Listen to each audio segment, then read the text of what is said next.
गर्मियों का मौसम हो और आम का अचार ना बनाया जाए, ऐसे कैसे हो सकता है। और अगर वो आम का अचार बिना धूप दिखाए बन जाए, इंस्टेंटली बन जाए, तुरंत खाने लायक हो जाए, फिर तो क्या ही कहने। आज मैं लेके आई हूँ आपके लिए इंस्टेंट मैंगो पिकल, जिसको धूप दिखाने की बिल्कुल ज़रूरत नहीं है। इसमें मैंने विनेगर भी नहीं डाला है। फटाफट बनाइए, फटाफट खाने के लिए रेडी हो जाता है और बहुत ही मज़े का बनता है। बिल्कुल जो ट्रेडिशनल आम का अचार होता है ना, वही टेस्ट आपको मिलेगा। और जिसने कभी अचार नहीं बनाया है वो भी बना सकता है इसको, बहुत ईजी है बनाना। आइए देखते हैं इसको कैसे बनाना है। जिसके लिए मैंने लिया है 2 बड़े साइज़ के आम।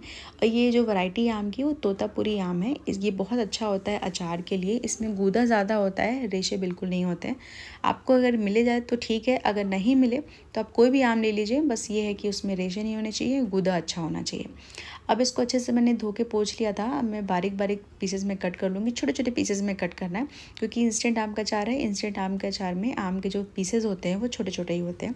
जो गुठली का साइड है वो हम हटा देंगे। मैंने सिर्फ गूदा, जैसे हम आम कट करेंगे ना, उसका जो गुठली है वो हटा देंगे।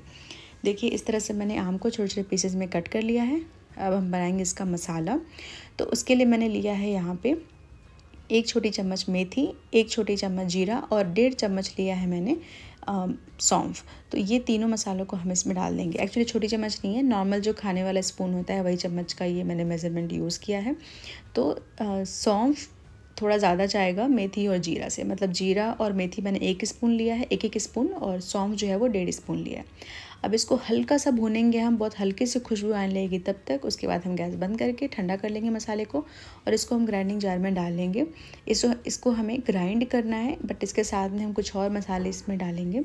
जैसे कि मैंने इसमें डालना है पीली सरसों, तो 3 चम्मच मैंने डाला है इसमें पीली राई या पीली सरसों। ये पाउडर भी मिलता है मार्केट में, आप चाहे तो वो भी यूज़ कर सकते हैं, बट डायरेक्ट आप यूज़ करिएगा, उसको ग्राइंड नहीं करिएगा। साथ ही डाला है 1 चम्मच मैंने इसमें अजवाइन और आधी चम्मच के करीब डाला है मैंने काली वाली राई।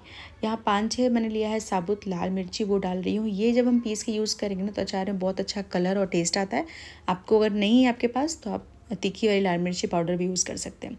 अब ये मसाले को दरदरा पीसना है। अचार में कभी भी मसाले को एकदम बारीक नहीं पीसते हैं, थोड़ा दरदरा चाहिए होता है। तो एक बड़े बोल में मैंने डाल दिया है मसाला जो दरदरा पिसा हुआ था। 1 छोटी चम्मच हल्दी, 2 बड़े चम्मच कश्मीरी चिली पाउडर है, ये कलर इससे बहुत अच्छा आएगा। और 3 बड़े चम्मच डाला है मैंने नमक, 1 छोटी चम्मच हींग। नमक ज़्यादा जाता है अचार में हमेशा, वो प्रिजर्वेटिव का काम भी करता है और नमक जो है ना अचार एब्जॉर्ब करता है, तो इसलिए हमें नमक थोड़ा ज़्यादा डालना होता है। अब मैंने सरसों का तेल थोड़ा तेज़ गरम किया, बिल्कुल धुआं निकलने तक गरम नहीं करना है, बस हल्का सा, मतलब वो तेज़ गरम जैसे शुरू होगा ना हुए, आप गैस बंद कर दीजिएगा और वही गरम तेल हम मसाले में डाल देंगे। उसका एक पेस्ट बनाएंगे। थोड़ा थोड़ा करके हम तेल डालेंगे, एक बार में ज़्यादा तेल नहीं डालेंगे। मैंने करीब आधा तेल इसमें डाल के एक पेस्ट जैसा बना लिया मसाले के साथ। अब जो ये आम मैंने काट के रखा था वो इसमें हम डाल के अच्छे से मिक्स करेंगे। अब सारा अगर आप तेल एक बार डाल देंगे तो जो मसाले हैं ना वो आम में कोट नहीं होंगे, तो थोड़ा थोड़ा करके डालिएगा। ज़रूरत लगेगा तो ही डालिएगा, नहीं लगेगा तो छोड़ दीजिएगा, फिर बाद में हम डाल सकते हैं तेल को। वो तेल आप रिजर्व रखे रहिए, बाद में डाल देंगे। तो थोड़ा थोड़ा करके मैंने सारा तेल डाल लिया। मुझे लगा कि ये सारा यूज़ हो जाएगा इसमें, और मसाले भी अच्छे से कोट हो गए हैं। इस तरह से आपको थोड़ा थोड़ा करके डाल के चेक करना है। तो ये देखिए हमारे बहुत अच्छे से जो अचार का जो मसाला है ना वो आम पे बिल्कुल लग के रेडी है। अब इसको हम ढक के 2 घंटे के लिए छोड़ देंगे, उसके बाद हम देखेंगे इसकी कंडीशन। तो 2 घंटे बाद मुझे इसको शूट करना था, लेकिन मैं थोड़े काम में बिज़ी हो गई थी, तो मुझे थोड़ा ज़्यादा टाइम लग गया, करीब 4 साढ़े 4 घंटे लग गए। उसके बाद मैंने इसको देखा। तो ये देखिए 2 घंटे मैंने क्यों बोला था, जब हम इसको ढक के रखते हैं तो थोड़ा सा ना जो आम है सॉफ्ट होता है नमक की वजह से, और जो तेल है ना जो हमने डाला था पहले नहीं दिख रहा था, लेकिन अब ये तेल ऊपर दिखने लगता है। तो 2 घंटे में आप अगर ऐसा करेंगे तो तेल थोड़ा कम दिखेगा, बट मैंने 4 घंटे के बाद देखा था तो तेल थोड़ा सा अच्छा खासा दिख रहा था, जैसा हमें चाहिए था अचार में। आपको अगर लगे कि आपको तेल इसमें और डालना है तो आप जो गरम तेल आपने किया था वैसे गरम करके और इसमें आप डाल सकते हैं। ये अचार हमारा बिल्कुल रेडी है। इसको एक सूखे कांच के बर्तन में, एकदम ड्राई चाहिए, क्लीन चाहिए, उसमें हम डाल के इसको स्टोर कर लेंगे। इसमें मैंने विनेगर नहीं डाला है, तो बिल्कुल ये केमिकल फ्री है। आप इसको फ्रिज में 1 महीने तक रख के आराम से खा सकते हैं, बिल्कुल ख़राब नहीं होगा ये। और इसको धूप दिखाने की तो बिल्कुल ज़रूरत नहीं है, बहुत ही यम्मी लगते हैं। आप इसको पूरी पराठे के साथ खाइए, बहुत ही मज़ेदार लगेंगे। सिंपल चावल दाल के साथ भी खाइए तो आपको मज़ा आ जाएगा। मैंने एक पूरी बनाई थी, उसके साथ में मैं इसको खाऊंगी। बहुत ही डिलीशियस बने हैं, कोई सब्ज़ी की ज़रूरत नहीं है।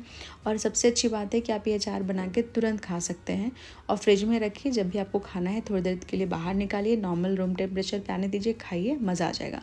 आपको रेसिपी अच्छी लगी होगी तो फटाफट वीडियो को लाइक कर दीजिएगा। अभी तक चैनल को सब्सक्राइब नहीं किया तो अभी सब्सक्राइब कर लीजिए और नोटिफिकेशन बेल को भी ज़रूर क्लिक कर दीजिएगा। शेयर कर दीजिएगा अपने फ्रेंड्स एंड फैमिलीज़ में। तो मिलते हैं एक नए वीडियो में एक न्यू रेसिपी के साथ। तब तक के लिए बाय बाय।